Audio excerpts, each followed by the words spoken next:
Regardless of your age, you may be familiar with the words to the song that we're looking at today in Mark's Musical Musings. They come from the 70s. Simon and Garfunkel wrote these words: "When you're weary, feeling small, when tears are in your eyes, I will dry them all. I'm on your side when times get rough, and friends can't be found. Like a bridge over troubled water, I will lay me down. Like a bridge over troubled water, I will lay me down."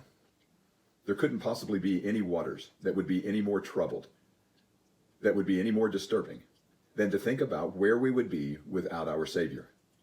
To be away from God and no way to bridge that gap on our own. When Paul wrote to the Colossians in chapter 1, he wrote these words starting in verse 21. "And although you were formerly alienated and hostile in mind, engaged in evil deeds, yet he has now reconciled you in his fleshly body through death, in order to present you before him holy and blameless and beyond reproach. If indeed you continue in the faith, firmly established and steadfast, and not moved away from the hope of the gospel."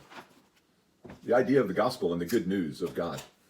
There couldn't be any better news than, even though we were alienated from God, like a bridge, Jesus laid his life down so that we might have access to an eternity of joy and comfort.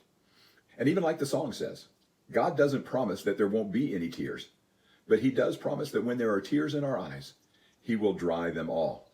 He's on our side, even when the times get rough, even when other friends can't be found. We know that God is our friend because, like a bridge over troubled water, Jesus laid himself down. Thank you for listening.